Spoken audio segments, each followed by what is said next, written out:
चलिए आज एक ऐसी मशहूर हिंदी हॉरर कहानी को समझते हैं जिसके बारे में कहा जाता है कि वो एक सच्ची घटना है। हम ये देखेंगे कि कैसे इंसानियत का एक छोटा सा काम एक ऐसी भयानक रात की वजह बन गया जिसे कोई कभी भूल नहीं सकता। तो सवाल यही उठता है, क्या वाकई कोई सच्ची कहानी इतनी ज्यादा डरावनी हो सकती है? आइए इस कहानी के सफर में आगे बढ़ते हैं और इस सवाल का जवाब खोजने की कोशिश करते हैं। ये कहानी है उत्तर प्रदेश के एक 15 साल के लड़के रोनित की। एक शाम की बात है जो किसी भी दूसरी आम शाम की तरह ही थी, या कम से कम शुरुआत में तो ऐसा ही लग रहा था। तो रोनित अपनी ट्यूशन खत्म करके घर जाने के लिए बस का इंतजार कर रहा था। सब कुछ बिल्कुल नॉर्मल था। तभी उसकी नजर पास में बैठी एक बूढ़ी औरत पर पड़ती है जो धीरे धीरे सिसकियां लेकर रो रही थी।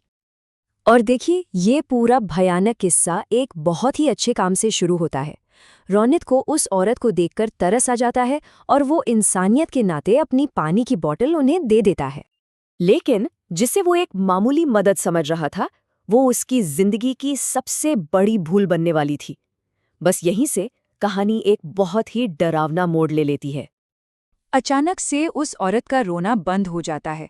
वो रोनित को घूर कर देखती है और एक धमकी भरी आवाज में पूछती है, क्या तुम्हें पता है मेरा पति कहाँ है?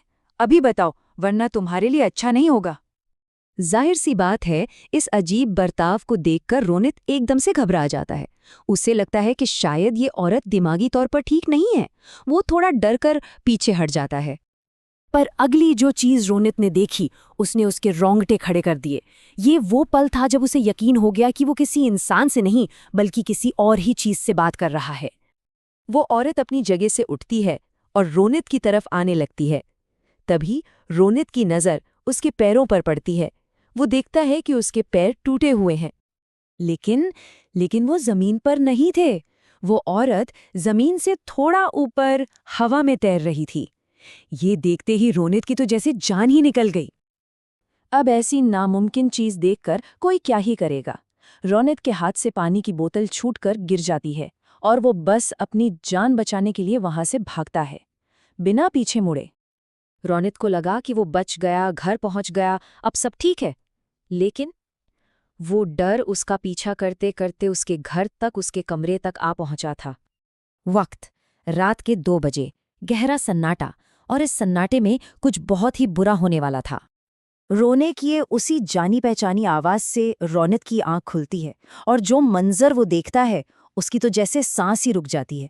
बस स्टॉप वाली वही औरत उसके बिस्तर पर बैठी थी। और इस बार एक चीज और भी ज्यादा डरावनी थी। बस स्टॉप पर उसके हाथ में पानी की बोतल थी, लेकिन अब उसी बोतल में पानी की जगह खून भरा हुआ था।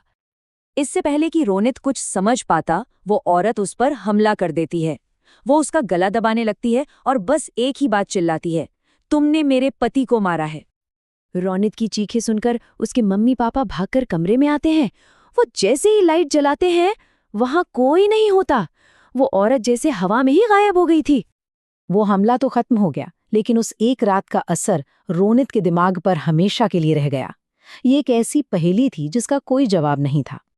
जब डरे सहमे रोनित ने अपने माता पिता को सब बताया तो उन्हें लगा कि ये बस एक बुरा सपना था। सोचिए रोनित पर क्या बीती होगी। वो अपने इस खौफनाक अनुभव के साथ बिल्कुल अकेला रह गया और इसका असर उसकी जिंदगी पर साफ साफ दिखा।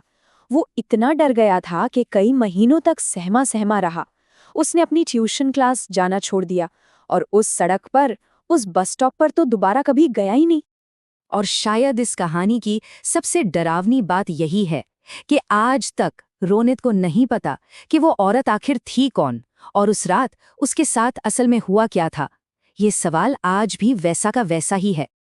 तो हम वापस उसी सवाल पर आते हैं, क्या ये सब सच में बस एक बहुत बुरा सपना था या फिर कुछ और, कुछ ऐसा जो हमारी दुनिया की समझ से बिल्कुल परे है?